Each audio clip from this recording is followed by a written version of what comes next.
म अस्ति केही दिन पहिला मात्रै आफ्नो नेपालको छुट्टी कटाएर विदेश आएँ है। तर मलाई केही साथीहरूले यस्तो सोध्नु भएको छ कि तपाईँ कस्तो यो चुनावको माहौलमा भोट नहालिकन विदेश किन आउनुभयो? भोट हाल्नु पर्थ्यो, तपाईँ अलिकति छुट्टी बढाएर भए पनि भन्ने कुरा गर्नुभयो। स्वाभाविक हो तपाईँहरूले भन्ने पनि है साथी। तर पनि त्यति बेला मैले छुट्टी जाँदा के थियो भन्दाखेरि खासै चुनावी माहौल होला र चुनाव फिक्स होला भन्ने खासै त्यति बेला फिक्स चाहिँ थिएन। तर अहिले चुनाव हुने पक्का-पक्की भएर अब केही दिन मात्रै बाँकी छ। यो खुसीको कुरा पनि हो।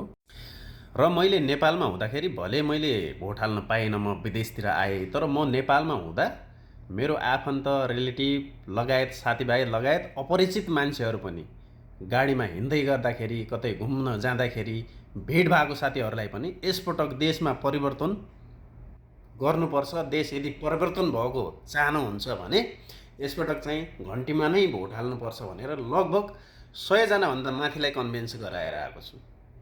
मैले त्यति चाहिँ गरेर विदेश फर्केको हो।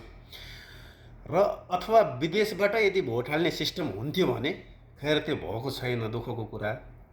यदि विदेशबाट नै भोट हाल्न मिल्थ्यो भने लगभग 1000 जना साथीहरू नेपालीहरूलाई मैले यसपटक चाहिँ घन्टीमा भोट हाल्न लगाउँथेँ, ग्यारेन्टीका साथ।